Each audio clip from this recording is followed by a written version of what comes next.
Bonjour les amis de Raymond Machereau, j'espère que vous allez bien.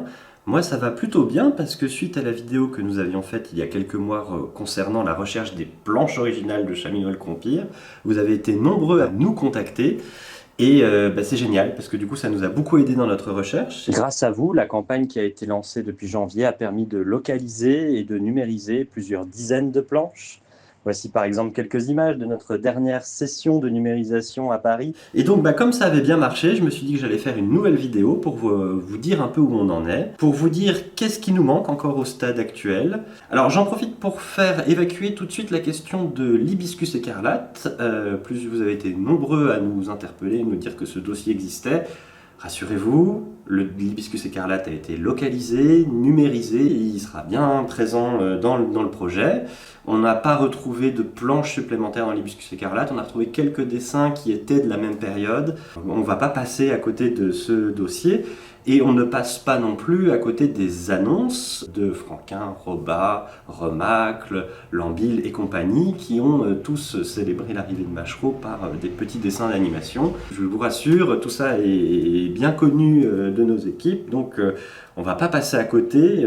Voilà. Chat-Minuel-Compire comporte 60 planches originales à retrouver. On peut ajouter à ça 5 originaux, puisque nous avons la couverture, la page titre, la page de garde, la publicité en fin d'album et la 4e de couverture. Et je peux vous dire que sur ces 65 originaux, il y en a 51 pour lesquels nous avons des visuels à l'heure actuelle. Donc c'est quand même une très très bonne nouvelle. J'apporte un tout petit bémol, c'est que tout n'est pas d'une qualité équivalente. Moi, il y a notamment 3 ou 4 fichiers que je considère en trop basse qualité pour être publiés. Donc on essaye aussi de travailler sur la qualité des scans pour que ce soit le plus proche possible de l'original. La grosse majorité de ce qu'on a est en Ultra HD, très belle définition, donc voilà, je peux vous rassurer là-dessus. À ces 51 visuels que nous avons dans nos disques durs, nous devons ajouter 2 planches qui ont été localisées et qui seront numérisées prochainement, ce qui nous conduit à 12 originaux introuvables à l'heure actuelle qui ont échappé à notre vigilance et pour lesquels nous sollicitons votre aide. Donc je vais vous partager les visuels de ces 12 originaux, plus quelques-uns pour lesquels nous avons des fichiers en basse définition pour voir si vous n'auriez pas par hasard des solutions ou si vous connaîtriez les véritables propriétaires. Vous allez voir, on a beaucoup travaillé aussi avec les galeries qui parfois nous ont passé les scans qu'ils avaient réalisés au moment où ils ont vendu les planches. On y va? On passe en revue ce qui manque. Alors, pour commencer, il nous manque la planche numéro 12 qui initie du coup toute cette séquence nocturne autour de la traque du Compire. C'est une planche sur laquelle nous n'avons aucune information et je vais répéter cette phrase un bon paquet de fois. Nous avons la planche 19 qui correspond à la mise en place du plan de l'affreux Crunchblot et à la nouvelle évasion truquée du Compire. Alors ensuite, on a un triolet de planches problématiques qui concerne toute la séquence avec Pépin. La planche 25 est complètement introuvable à l'heure actuelle. La planche 26 est un peu particulière parce qu'elle est référencée sur un site qui s'appelle Comics Art Fan et c'est un membre qui s'appelle Capitaine Dupont qui a mis ce visuel. Bon, ce visuel n'est pas publiable en l'état, il est de trop mauvaise qualité, c'est une photo qui a été prise au début des années 2000. La personne a ajouté la pièce sur son compte en 2007 et il ne s'est pas reconnecté à Comics Art Fan depuis 2013.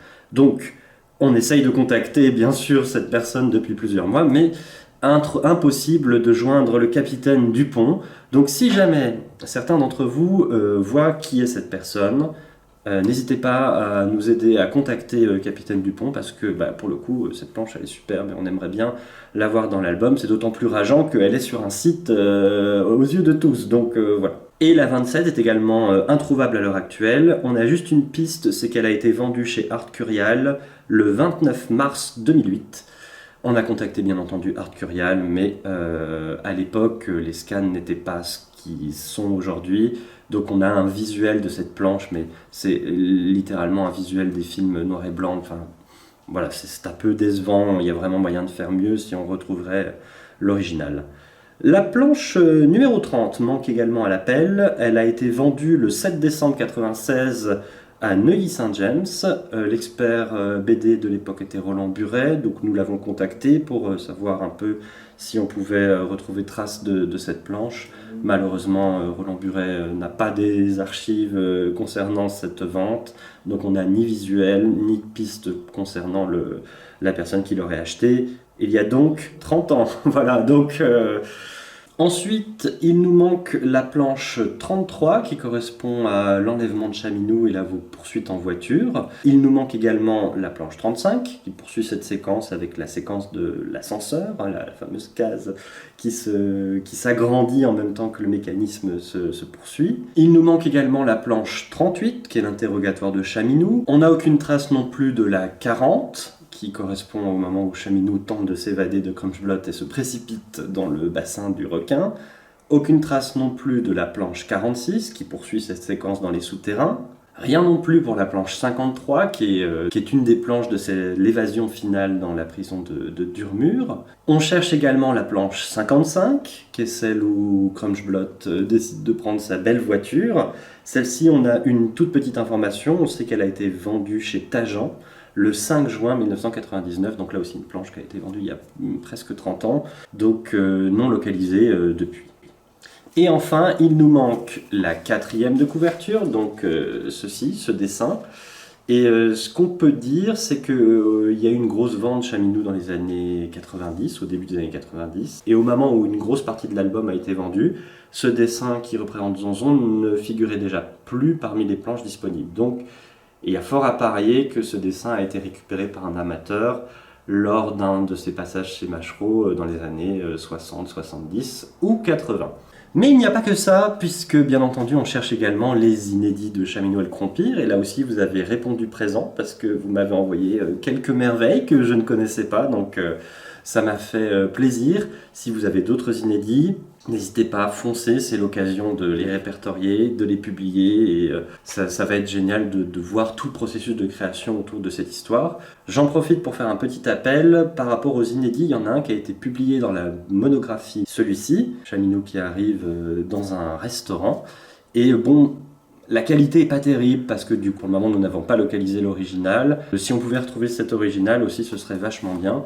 D'autant plus qu'on a découvert au fur et à mesure des recherches qu'il y a souvent des dessins supplémentaires au dos des inédits. Donc ça vaut le coup aussi de regarder s'il n'y a pas quelque chose au dos de pièces comme celle-ci. Voilà, on a tout l'été pour poursuivre cette recherche des planches de Chaminou. J'espère que ça va donner quelque chose, qu'on aura l'occasion de retrouver quelques-unes de plus. Et puis moi je viendrai vous reparler en fin d'année un petit peu de l'avancée de tout ça, vous donner des informations plus concrètes sur le projet, parce que là il est encore à un stade de préparation, donc voilà. Et puis je vous souhaite à tous une très bonne semaine, à très vite pour de nouvelles vidéos sur cette chaîne, les amis de Raymond Bachereau.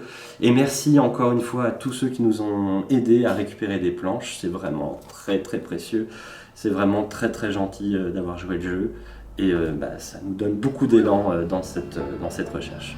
En résumé, je peux vous dire que la police est dans l'erreur. Il y a pire que le Crompir, c'est Crunchblot le gouverneur.